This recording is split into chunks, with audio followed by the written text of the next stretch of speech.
హైదరాబాద్ నగరంలో ఎన్నో ప్రసిద్ధ ఆలయాలు ఉన్నప్పటికీ వాటిలో కొన్ని ఆలయాలు భక్తితో పాటు మనకు ప్రాచీన చరిత్రను కూడా పరిచయం చేస్తాయి. అలాంటి అరుదైన క్షేత్రాల్లో చైతన్యపురిలోని శ్రీ శ్రీ కొసగుండ్ల ఫణిగిరి లక్ష్మీ నరసింహస్వామి దేవస్థానం ఒకటి. చిన్న గుట్టపై సహజ శిలల మధ్య గుహలో కొలువైన శ్రీ లక్ష్మీ నరసింహస్వామి ఈ క్షేత్రానికి ప్రధాన దైవం. స్వామివారు స్వయంభూ రూపంలో వెలిశారని ఇక్కడ భక్తుల విశ్వాసం.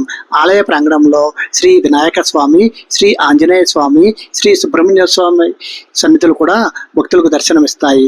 ఈ క్షేత్రం యొక్క అసలైన చారిత్రక విశిష్టత మాత్రం ఇక్కడ లభించిన ప్రాచీన శాసనాల వల్ల మరింత పెరిగింది.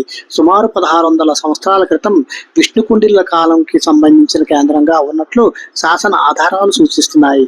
ఒకవైపు ఈ గుట్ట, మరోవైపు నేడు శ్రీ లక్ష్మీ నరసింహకు దర్శనం ప్రసాదిస్తున్న పవిత్ర క్షేత్రంగా కొనసాగుతోంది. అందుకే ఈ ఆలయం కేవలం ఒక దేవాలయం మాత్రమే కాదు, హైదరాబాద్ నగరంలోని ఆధ్యాత్మికత, పురాతన చరిత్ర కలిసిన ఒక అరుదైన పుణ్యక్షేత్రం. ఈ ఆలయ ప్రాంగణంలో గణపతి సన్నిధి కూడా ఉంది.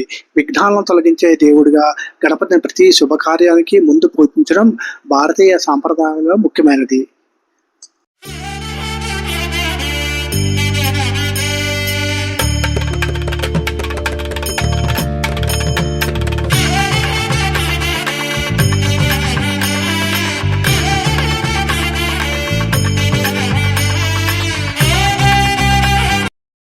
ఈ ఆలయానికి అత్యంత విశిష్టమైన చారిత్రక అంశం ఏమిటంటే అది ఇక్కడ లభించిన ఒక ప్రాచీన శాసనం.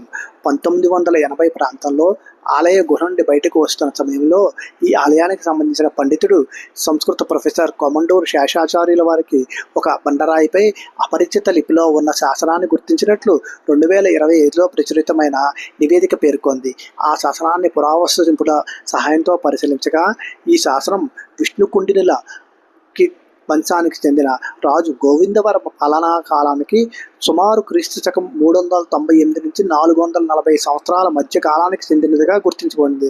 అంటే మన హైదరాబాద్ నగర చరిత్ర దాదాపు 1600 సంవత్సరాల క్రితానికే వెళుతోంది. ఇది కూడా ఎంతో ముఖ్యమైన విషయం. ఈ ప్రాంతంలో లభించిన శాసనం బ్రహ్మలిపి సంప్రదాయానికి సంబంధించినదిగా పరిశోధకులు గుర్తించారు. శాసనంలో గోవిందరాజ విహారానికి సుగంధ ద్రవ్యాలు, వస్త్రాలు వంటి వాటిని సమర్పించే వ్యవస్థకు సంబంధించిన సమాచారం ఉన్నట్లు నివేదికలు చెబుతున్నాయి. ఇంకా అదే బండరాయిపై పైభాగంలో మరో శాసనం ఉన్నట్లు కూడా గుర్తించారు. అయితే ఇది ఇప్పటికీ పూర్తిగా చదవబడలేదు. దాన్ని పరిశీలించడానికి ప్రత్యేక ఏర్పాట్లు అవసరమని పురావస్తు నిపుణులు పేర్కొన్నారు. అంటే ఈ గుట్టలో ఇంకా వెలుగులోకి రావాల్సిన చరిత్ర ఉండే అవకాశం కూడా ఉంది.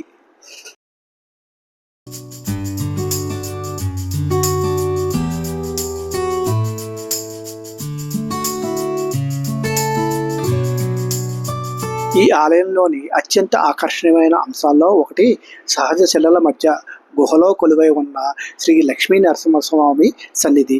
సాధారణంగా నరసింహస్వామి క్షేత్రాల్లో గుహలు, కొండలు, సహజ శిలా నిర్మాణాలకు ప్రత్యేక ప్రాధాన్యం కనిపిస్తుంది. ఇక్కడ కూడా గుట్టపైకి మెట్లు ఎక్కి స్వామివారి గుహ సన్నిధికి చేరుకోవడం భక్తులకు ఒక ప్రత్యేకమైన అనుభూతిని ఇస్తోంది. సందర్శకుల వివరాల ప్రకారం ప్రవేశం వద్ద సుమారు 30 నుంచి 40కి పైగా మెట్లు ఉన్నట్లు తెలుస్తోంది.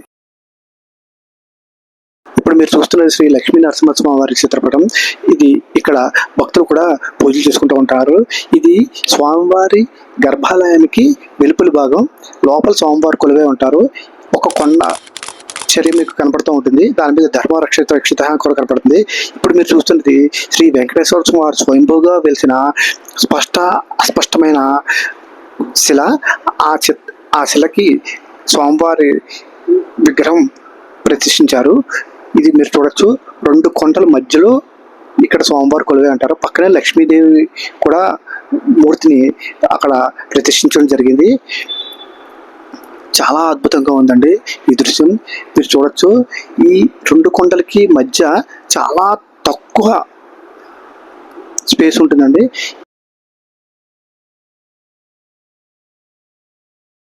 ఈ క్షేత్రానికి ప్రధాన ఆరాధ్య దైవం శ్రీ లక్ష్మీ నరసింహస్వామి. శ్రీ మహావిష్ణువు తన భక్తుడైన ప్రహ్లాదుని రక్షించడానికి నరసింహ అవతారాన్ని ధరించిన విషయం మనందరికీ తెలిసినదే. ఈ ఆలయంలో స్వామివారు గుహలో కొలువై ఉండడం ఈ క్షేత్రానికి ప్రత్యేకత ఇస్తుంది. భక్తులలో స్వామివారు స్వయంభూ రూపంలో వెలిశారని విశ్వాసం కూడా ఉంది. 2025లో ప్రచురితమైన నివేదికలో కూడా ఈ ఆలయ పూజారి ప్రొఫెసర్ కొమాండూరు శేషాచార్యులు వారు స్వయంభూ విగ్రహంగా స్వామివారిని విశ్వసిస్తున్నట్లు పేర్కొన్నారు. అంతేకాకుండా ఇక్కడ నరసింహస్వామి క్షేత్రంలో లక్ష్మీదేవి సన్నిధి కూడా ఎంతో ప్రాముఖ్యమైనది.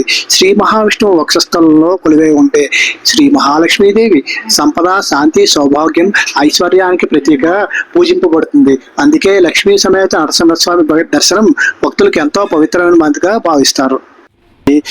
స్వయంభూగా వెలిసిన శ్రీ లక్ష్మీ నరసింహస్వామి వారికి అర్చక స్వామి నిర్వహిస్తున్న అర్చనా కార్యక్రమం. ఆ పక్కనే స్వామివారి విగ్రహం పక్కనే శ్రీ ఆంజనేయ స్వామి వారి దర్శనం కూడా మీరు చేసుకోవచ్చు. అటువైపు సుబ్రహ్మణ్య స్వామి దర్శనం కూడా మీరు చేసుకోవచ్చు.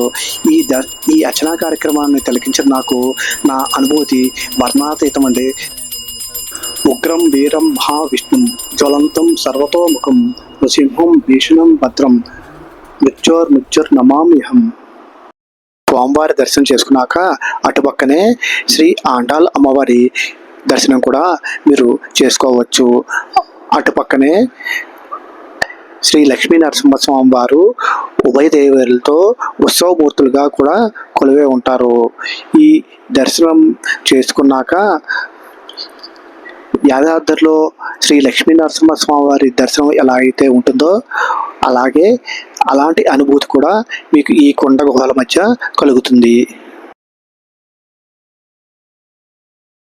నేటి చైతన్యపురి ఎంతో రద్దీగా ఉండే నగర ప్రాంతం. అయితే ఈ ఆలయం ఉన్న చిన్న గుట్టపైకి చేరుకున్న తర్వాత వాతావరణం కొంత ప్రశాంతంగా అనిపిస్తుందని భక్తులు చెబుతూ ఉంటారు. చుట్టూ ఉన్న నగర జీవనానికి భిన్నంగా గుట్ట, సహజ శిలలు, గుహలో సన్నిధి, దేవతా విగ్రహాలు కలిసి ఒక ఆధ్యాత్మిక వాతావరణాన్ని ఏర్పరుస్తున్నాయి. అందుకే స్థానిక భక్తుల్లో ఈ ఆలయానికి చాలా ఆధ్యాత్మిక ఆదరణ ఉంది.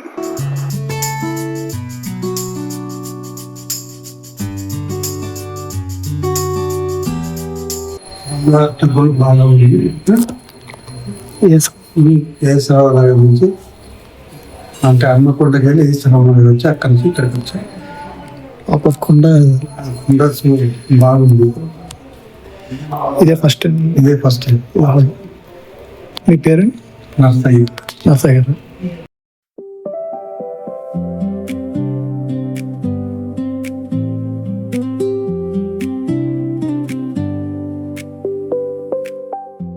ఈ ఆలయ ప్రాంగణంలో శ్రీ సుబ్రహ్మణ్య స్వామి సన్నిధి కూడా ఉంది. సుబ్రహ్మణ్య స్వామిని శక్తి, ధైర్యం, జ్ఞానం, విజయానికి ప్రతీకగా భక్తులు ఆరాధిస్తారు. అందువల్ల ప్రధానంగా లక్ష్మీ నరసింహస్వామి క్షేత్రం అయినప్పటికీ ఇతర దైవ సన్నిధితో కూడిన ఆధ్యాత్మిక ప్రదేశంగా ఈ ఆలయానికి ప్రత్యేకత ఉంది. కొండపై ఉన్న ఆలయ ప్రాంగణంలో శ్రీ సుబ్రహ్మణ్య స్వామి సన్నిధి ఉండడం కూడా ఒక ముఖ్యమైన విశిష్టతలో ఒకటి.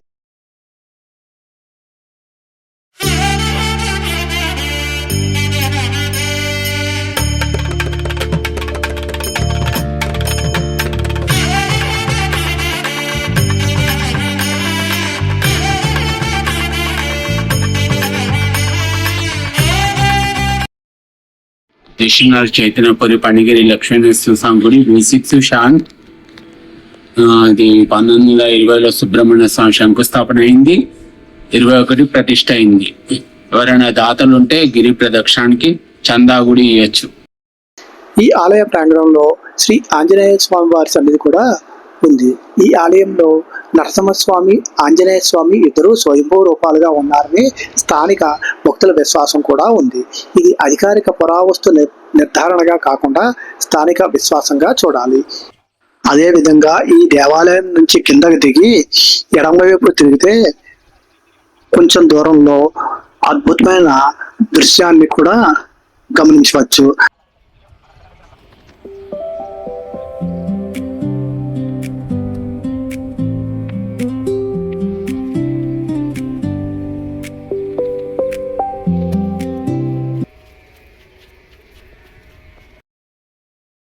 మూసీ నది తెలంగాణలో ప్రవహించే ముఖ్యమైన నది. ఇది ముచ్చింతల ప్రాంతంలో అనంతగిరి కొండల్లో జన్మించి హైదరాబాద్ నగరం గుండా ప్రవహిస్తూ చివరి కృష్ణా నదిలో కలుస్తుంది. హైదరాబాద్ నగర చరిత్ర అభివృద్ధితో మూసీ నదికి ఎంతో విడదీయరాని సంబంధం ఉంది. 1908లో హైదరాబాద్లో సంబంధించిన భారీ మూసీ వరదలు నగర చరిత్రలో ఒక కీలక మలుపుగా నిలిచాయి.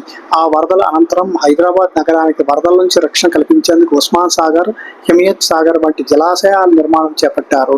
ప్రకృతి పరంగా చూస్తే మూసీ నది పచ్చదనం, వర్షాకాలంలో ఉప్పొంగే జలధారలు, నది ఒడ్డున కనిపించే చెట్లు, పక్షులు మరియు ప్రశాంతమైన పరిసరాలతో ఎంతో అందంగా ఉంటుంది.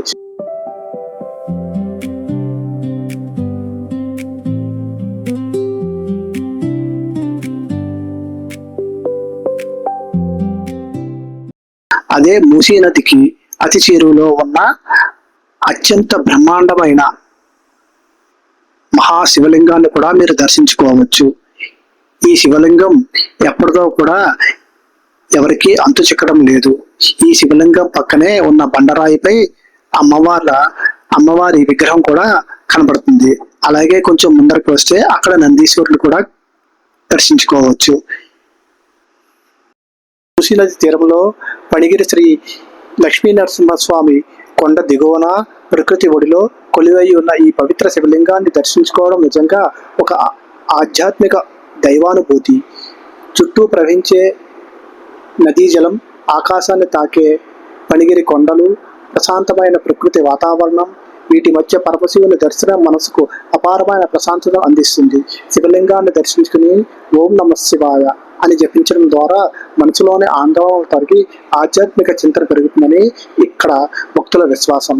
నదీ తీరం శివదర్శనం అంటే ప్రకృతి, భక్తి, ఆధ్యాత్మికత ఈ మూడింటి పవిత్ర సంగమాన్ని అనుభవించడమే. ఈ దివ్యమైన క్షేత్రాన్ని దర్శించుకునే ప్రతి భక్తుడి హృదయంలో శివుని అనుగ్రహం, ప్రశాంతత, భక్తిభావం నిండి ఉండాలని కోరుకుందాం. హర హర మహాదేవ్. ఓం నమః శివాయ. హలో అండి, నా పేరు సాయి తేజ. యాక్చువల్గా అయితే నేను పుట్టి పెరిగింది మొత్తం దిల్సుఖ్నగరే. కాకపోతే నేను ఎప్పుడు అక్కడ పైన ఉన్న లక్ష్మీనరసింహ స్వామి గుడి మాత్రమే విజిట్ చేసేవాడిని. నాకు రీసెంట్గా తెలిసింది ఏంటంటే ఇన్స్టాగ్రామ్లో ఇక్కడ ఒక శివాలయం ఉందని చెప్పేసి. అది కూడా నాకు ఈ చాతుర్మాసంలో తెలియడం చాలా అదృష్టంగా ఫీల్ అవుతున్నాను. ఎందుకంటే చాతుర్మాసంలో వచ్చి శివాయిని దర్శించుకోవడం చాలా అద్భుతమైన విషయం అనమాట. సో నాకు కూడా ఇప్పుడే ఇది రీసెంట్గా తెలిసింది ఇక్కడ ఇలా శివలింగం ఉంటుంది అని. అందుకోసమే నేను ఈరోజు దర్శనం చేసుకోవడానికి వచ్చాను. ఇది మూసీ నది ఒడ్డుకి మనకి ఈ శివాలయం అనేది ఉంటుంది. అలానే దాని పక్కన పైన అనేది మనకి లక్ష్మీనరసింహ స్వామి గుర్తు ఉంటుంది. సో మనకి బేసిక్ గా ఈ శివాలయం చాలా పురాతనమైన శివాలయం అని చెప్తారు. అక్కడ పక్కన అమ్మవారి కూడా ఉంటుంది. చూసినట్టయితే గోడకి వెలిసి ఉంటుంది అమ్మవారు. చాలా మంది వస్తుంటారు, బట్ నాకు కూడా వెరీ రీసెంట్ గా తెలిసింది. అందుకోసమే విజిట్ చేద్దామని వచ్చాను. Thank you.